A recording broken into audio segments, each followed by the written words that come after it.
मंच में आप सभी का स्वागत है, अभिनंदन है। एक बार फिर मैं हूँ आपके साथ पूर्वा त्रिवेदी और आज इस कार्यक्रम में जिस शख्सियत से हम आपको मिलवाने जा रहे हैं वो है बहुत ही प्रसिद्ध बांसुरी वादक और जिनका नाम है राहुल खिरवड़कर। राहुल, बहुत बहुत स्वागत है आपका हमारे इस कार्यक्रम कला मंच में। जैसा कि हमने अपने दर्शकों को बताया कि राहुल आप बहुत ही प्रसिद्ध बांसुरी वादक हैं और सबसे बड़ी जो हमारे लिए गौरवान्वित करने वाली बात है कि आप जो है देश ही नहीं पूरे विश्व के सुप्रसिद्ध बांसुरी वादक श्री हरिप्रसाद चौरसिया जी के शिष्य हैं। तो बहुत बहुत आपका पुनः अभिनंदन हमारे कार्यक्रम कला मंच में। राहुल, हम चाहेंगे कि हमारी इस शो की शुरुआत आपकी मदर बांसुरी से हो। जी बिल्कुल, आप सबका बहुत बहुत धन्यवाद। और मैं बजाऊंगा, लेकिन उसके पहले मैं आपको बता दूं कि बहुत ही प्रसिद्ध मैं नहीं हूं। मेरे गुरु पंडित हरिप्रसाद चौरसिया जी, जिनसे मैं सीखा हूं, ये सब उन्हीं के आशीर्वाद और उन्हीं की सिखाई हुई चीज़ें हैं और उसको आगे तक लेके जाना यही मेरा काम है और मैं यही सेवा करना चाहता हूँ। जी बिल्कुल जी।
बहुत ही अद्भुत, बहुत ही खूबसूरत। राहुल जी, एकदम जैसे मंत्र मुग्ध करने वाली बांसुरी आप बजाते हैं निश्चित रूप से। राहुल जी, हम जानना चाहेंगे कि आपने बांसुरी वादन की जो आपकी यात्रा है वो कब और कैसे शुरू की और कैसे आपको बांसुरी में ही इंटरेस्ट आया? जी, वैसे तो बचपन से ही मुझे संगीत का बहुत शौक था जी।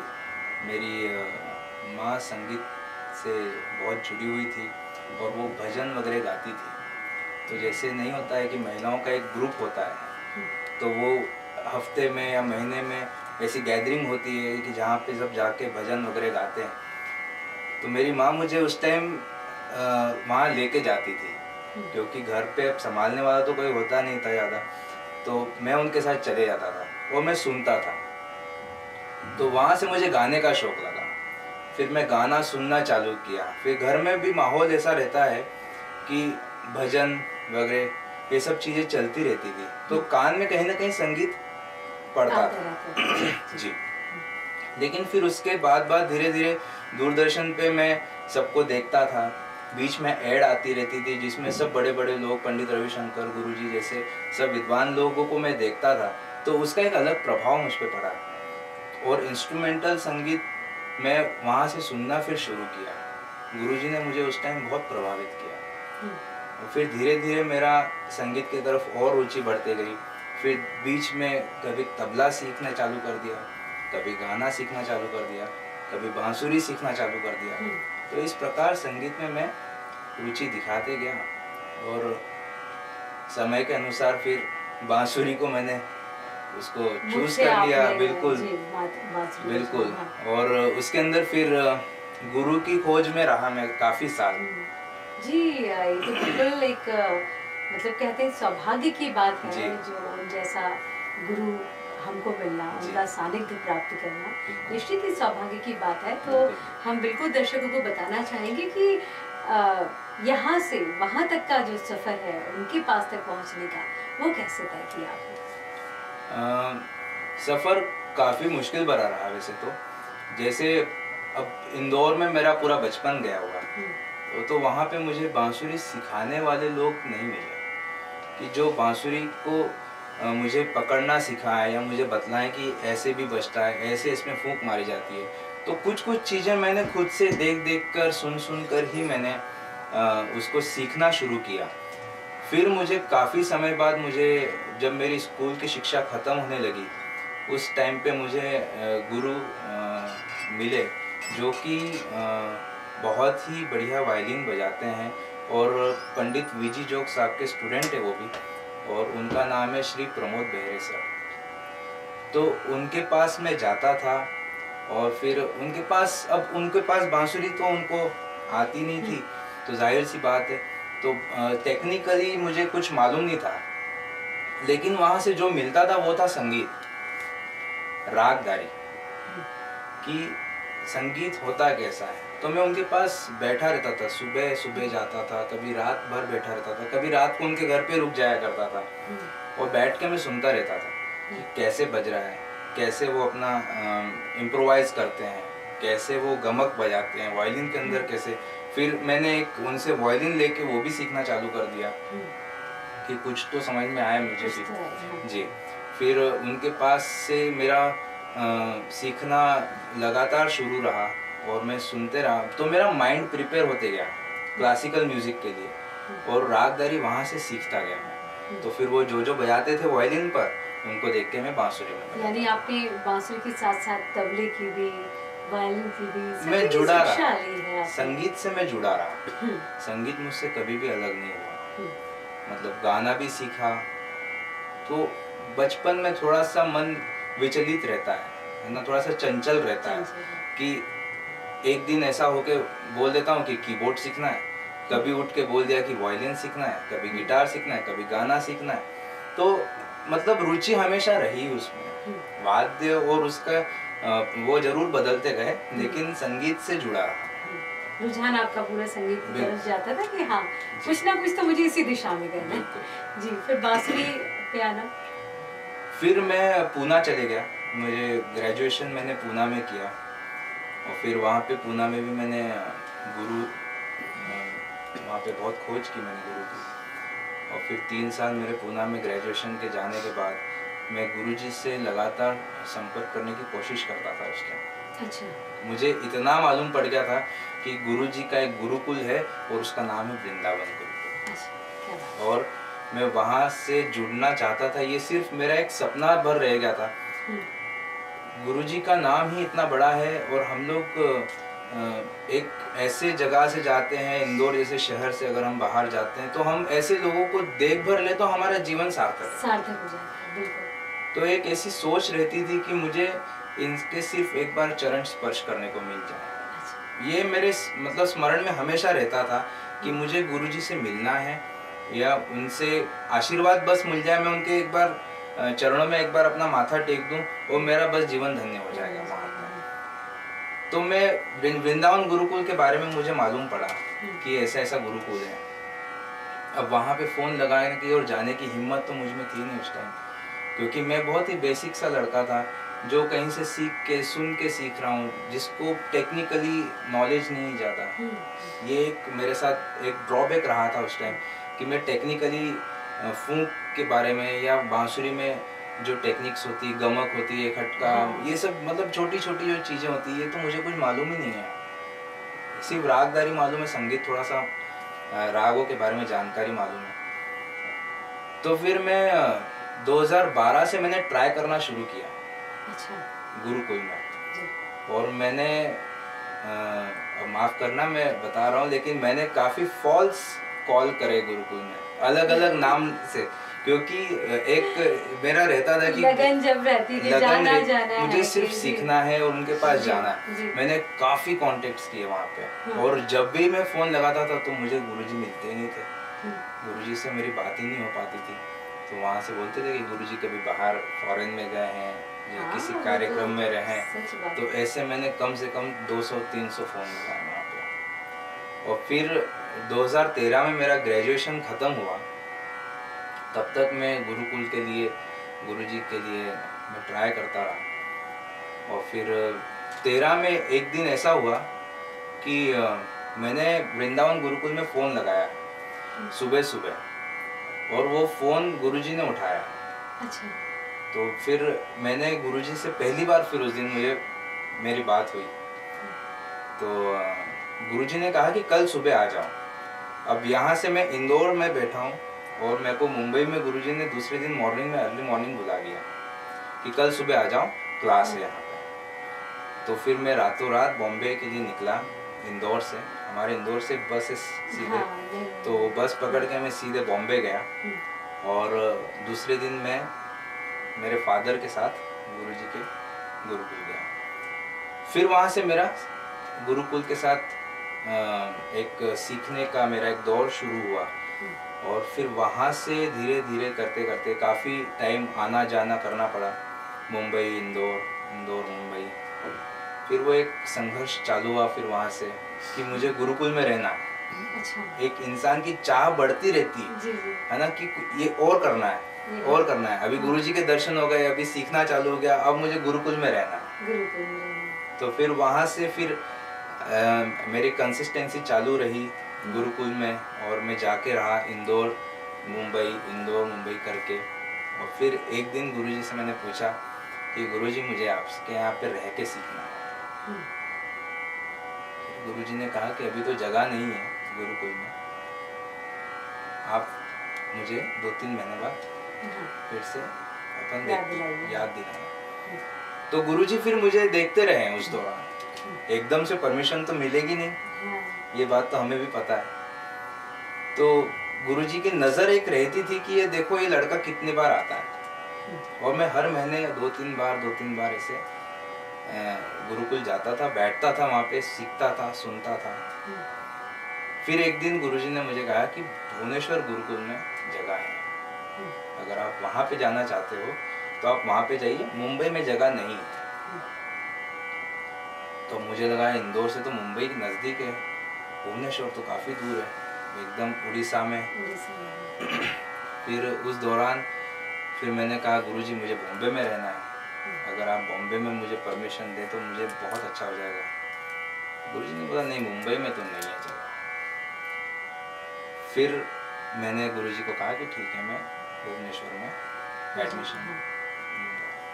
फिर गुरुजी ने फिर वहाँ से मुझे गुरुकुल और मेरा सिलसिला चालू रहा सीखने का। और फिर 2013 से लेकर 21 तक मैं गुरुकुल में रहा। क्या बात है। देखा दर्शकों आपने कि कोई भी राह आसान नहीं होती है, हाँ, लेकिन अगर हम मन में ठान लें और प्रयास कर लें, आपकी ये जर्नी निश्चित ही बहुत ही प्रेरणादायक है राहुल, क्योंकि जिस तरह से आपने जिस लगन से प्रयास किया वहाँ पहुँचने तक, काफ़ी हम में से ऐसे लोग होंगे, इवन मैं भी, जब हम देखते हैं कि नहीं पर्वत बहुत ऊंचा है तो चढ़ने से पहले ही डर जाते हैं, चढ़ाई देख के ही हम कहते हैं कि नहीं। और आपने मतलब जिनका नाम ही इतना बड़ा है और आपने वो सपना मन में पाला कि नहीं मुझे उनके पास जाना है, तो ईश्वर ने भी आपका साथ दिया। और जी, किस लगन से आप वहाँ पहुँचे और देखिए आज हम सबके बीच आप इस मुकाम तक हैं। निश्चित ही आपकी ये बात लोगों के लिए भी बड़ी प्रेरणादायक साबित होगी कि अगर करना चाहो तो कोई भी चीज़ असंभव नहीं होती है। तो उसके बाद राहुल फिर आपका अभी भोपाल में और कहाँ निवास या यही रहना हो रहा है? अभी मैं भोपाल में मेरा निवास है और यहीं पे भोपाल में रहकर भी मैं कुछ मेरे शिष्य हैं उनको मैं सिखाता हूँ। जो भी हमको गुरु से मिली है, ज्ञान मिला है, जो भी बांसुरी से जो भी हमको, तो मैं उस चीज़ को आगे बढ़ा रहा हूँ अभी भोपाल में रहकर। और बस धीरे धीरे अभी इस परंपरा को आगे बढ़ाना यही मेरा लक्ष्य है। जी राहुल, आप जो है इतने शोज कर चुके हैं, गुरुजी के सानिध्य में रह के इतने मंच पे आप उनके साथ में रहे हैं और जिस तरह से परफॉर्म करते हैं, बहुत कुछ सीखा है आपने। तो आपका जो ज्ञान है, जैसा कि आपने बोला कि आप लोगों तक पहुंचाना चाहते हैं और लोगों को सिखाना चाहते हैं, इसके अलावा भी कोई सपना लेकर आप आगे चल रहे हैं इस दिशा में? इस दिशा में एक तो हमको जो जिस परंपरा से हम लोग आए हैं, गुरु शिष्य परंपरा, एक गुरुकुल की एक परंपरा होती है अपनी, कि गुरु के सानिध्य में सारे शिष्य रहते हैं और वहाँ पे एक माहौल रहता है संगीत का, है ना। और उसके अंदर जो प्योरिटी आती है हर स्टूडेंट के अंदर, गुरु के द्वारा जो भी सिखाया जाता है परंपरागत, जो बैठ के वन बाय वन गुरु बताते हैं, सुनते हैं और उस चीज़ की जो डिटेलिंग्स मिलती है, तो वो आज के तारीख में कहीं ना कहीं वो सब चीज़ें कम होते जा रही हैं, मिसिंग है। क्योंकि जिन लोगों के पास बहुत कुछ है वो लोग, मतलब जैसे डिग्री वगैरह हो गई, है ना, तो जो कॉलेजेस में संगीत सिखाया जाता है ना, कहीं ना कहीं उस चीज़ में कुछ ना कुछ कमी आ जाती है। तो वो कमी क्यों? तो उसके लिए परंपरागत संगीत ऐसे गुरु के साथ जो सीखे हुए लोग हैं, है ना, वो उस चीज़ को फुलफिल करते हैं। तो उस चीज़ को आगे बढ़ाना और उसी चीज़ को जो गुरुजी ने हमको दी है, गुरु से हमको जो मिली है, उस चीज़ को वैसे ही आगे बढ़ाना, ये एक मेरा सपना है। जी, यानी आपने बताया था कि एक म्यूजिक इंस्टीट्यूट जो आप बांसुरी को लेकर खोलना चाहते हैं, तो वो इसी गुरु शिष्य परंपरा पर आधारित रहेगा और इसी तरह से वैसा मेरा सपना जरूर है कि मैं गुरुजी के जैसा एक गुरुकुल करूँ कभी।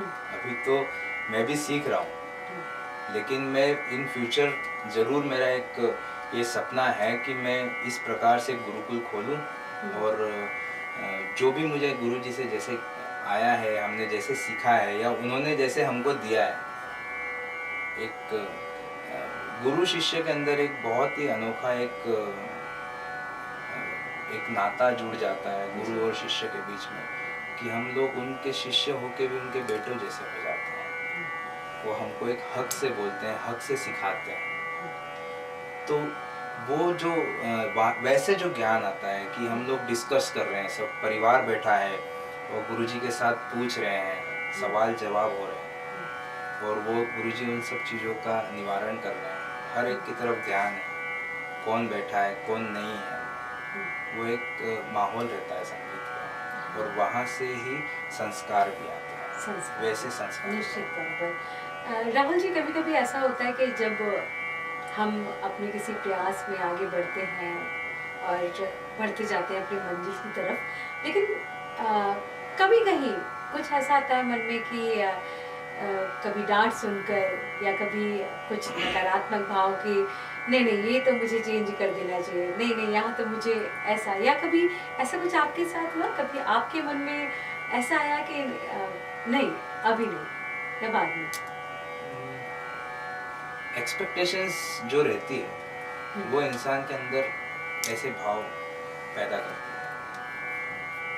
तो हम लोग, जाहिर सी बात है, अगर मेरे ऐसा कोई लड़का इतने बड़े गुरुजी के पास जाएंगे, इतने बड़े गुरु के पास जाएंगे, तो एक बहुत बड़ी एक्सपेक्टेशंस लेके जाता है। लेकिन क्या होता है, गुरु का प्रभाव एक होता है ना, तो वो कहीं ना कहीं आपको एकदम न्यूट्रलाइज कर देता है। सो आप अगर उनके सामने सरेंडर होके आप जा रहे हो, तो वो भाव आपके अंदर से निकल जाएगा। हम जब भी गुरुकुल जाते हैं तो हम एक एक जो स्टेट होता है शून्य जिसको बोलते हैं, हम शून्य में चले जाते हैं कि हम बाहर की कुछ सोचते नहीं है, हम सिर्फ संगीत के बारे में सोचते हैं। तो नकारात्मक भाव आना बिल्कुल संभव ही नहीं है जी। और आप अगर गुरु जी के साथ में रह रहे हो तो उनके एक आपको मिलते हैं वो मिलते हैं हमको, है ना। एक्सपेक्टेशंस हमारी संगीत से रहती है कि हम इसके अंदर क्या कर सकते हैं, या अगर मैं ऐसा करूँगा तो इसमें और क्या मिल जाएगा। तो वो जर्नी जब चालू हो जाती तो ये सब चीज़ें फिर नहीं आता कि हाँ लेकिन आता भी तो, लेकिन लगता है कि हम इस इतनी मेहनत करके यहाँ तक आए हैं तो हमको इसी को कंटिन्यू करना है। राहुल जी, मैंने सुना है कि जो बांसुरी वादक रहते हैं तो उनको मतलब जब हम सीखते हैं तो सीखने के साथ साथ रियाज के साथ साथ हमको कुछ प्राणायाम या कुछ सांस की ब्रीथिंग या ये सब भी कुछ जरूरी होता है, या सिर्फ एक ये मिथ्या है?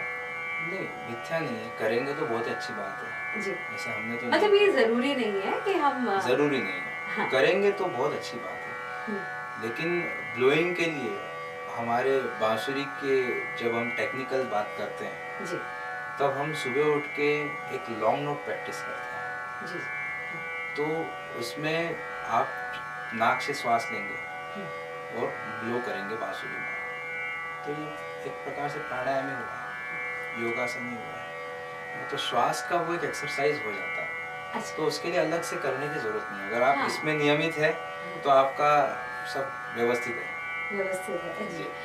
जैसे कि आप भारतीय शास्त्रीय संगीत है, परंपरागत, उसको तो लेके आगे बढ़ ही रहे हैं। क्या कभी फिल्मी दुनिया या भजन या इसके अन्यत्र भी आपको कभी बजाने का शौक है या कभी? जी बिल्कुल, हम भजन बजाते हैं जी। और फिल्मी गीत कभी कभी जब हम मित्रों के साथ बैठ जाते हैं तो काफ़ी लोगों को क्लासिकल संगीत थोड़ा सा हैवी हो जाता है जी। तो जब भी हम दोस्त लोगों के साथ या ऐसे बैठते हैं महफिलों में तो वहाँ पे थोड़ा फिल्मी गीत। राहुल जी, हमारे दर्शक भी इंतजार कर रहे होंगे कि कुछ बांसुरी की तान पर मीठा मीठा सा कुछ हमको भी सुनने मिल जाए। जी ज़रूर।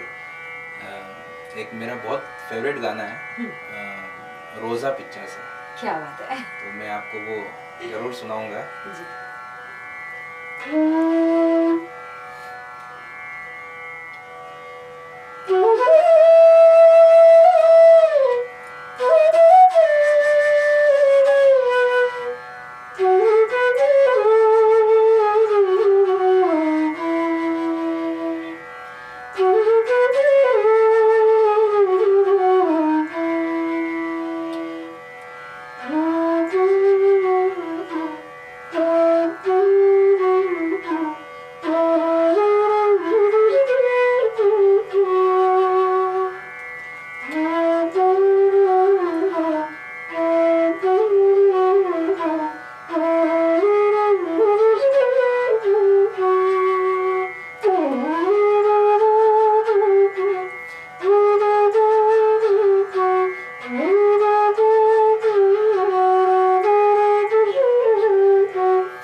राहुल जी, बिल्कुल ऐसा लग रहा है कि आप इसी तरह बजाते जाएं और हम लोग जो है मंत्र मुग्ध होकर आंखें बंद करके आपको ही सुनते जाएं बस।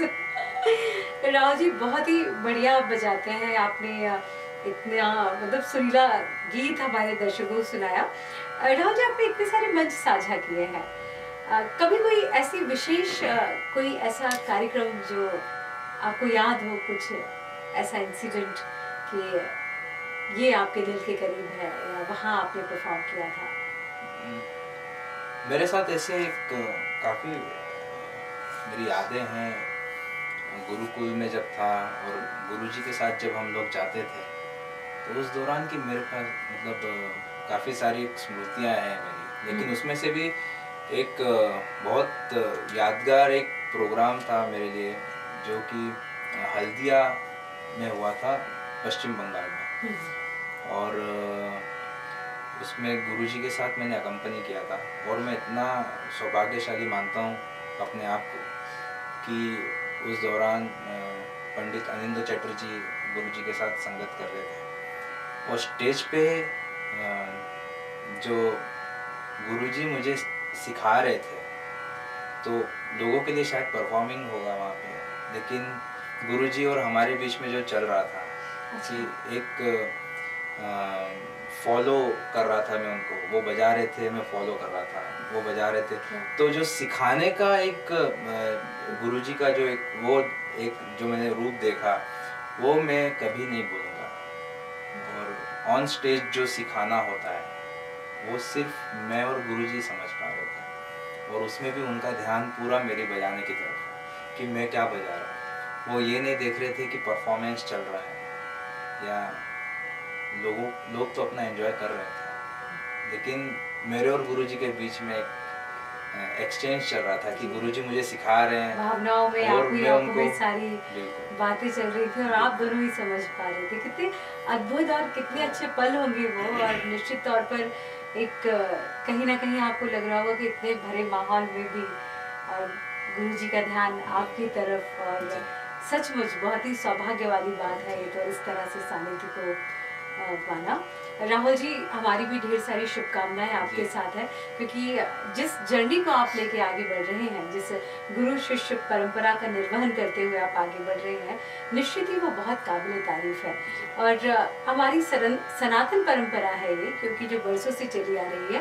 कहते हैं ना, बिना गुरु के ज्ञान नहीं होता, और उसी ज्ञान को पाकर जब आप आगे लोगों तक अपने ज्ञान को पहुंचा रहे हैं, वो अपने आप में ही बहुत ही अनोखी और अद्भुत बात है। और हम चाहेंगे कि आपका ये जो सपना है वो बहुत जल्द पूरा हो, क्योंकि हम सभी को इंतज़ार है एक ऐसे प्लेटफॉर्म का जहां हमारी आने वाली पीढ़ी भी और इस तरह से शिक्षा ग्रहण कर सके। जो परंपरा निभाने के लिए हमें यहाँ से दूर जाना पड़ता है, आप मध्य प्रदेश के हैं और हम सबके लिए भी बड़े गौरव की बात है। तो अगर यहाँ इस तरह का ये सिलसिला शुरू होगा, और निश्चित तौर पर वो सपना आपका ही नहीं, उसमें अब तो हम सब भी आपके साथ हैं, दर्शक भी आपके साथ हैं। हम सब प्रे करेंगे कि ये जो सपना है बहुत जल्द पूरा हो। और हमारे इस शो में आने के लिए राहुल जी आपका बहुत बहुत धन्यवाद। और मैं चाहूँगी कि चलते चलते आपकी सुरीली आवाज़ में कुछ छोटा सा जो भी आपका मनपसंद हो वो एक भजन सुनाता हूँ। जी, हमारे गुरुजी का बहुत ही प्रिय भजन है ये। जी।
दर्शकों, ये थे राहुल जी जिनको आज आपने सुना, और इतना प्यारा, इतनी अच्छी मतलब बांसुरी वादक हैं वो। अगर आप भी राहुल जी से सानिध्य में आना चाहते हैं तो आप CACD से संपर्क कर सकते हैं। राहुल जी, आपका एक बार पुनः हमारे शो में आने के लिए धन्यवाद और निश्चित तौर पर आपका ये सपना जल्द पूरा हो। बहुत बहुत शुभकामनाएं। नमस्कार।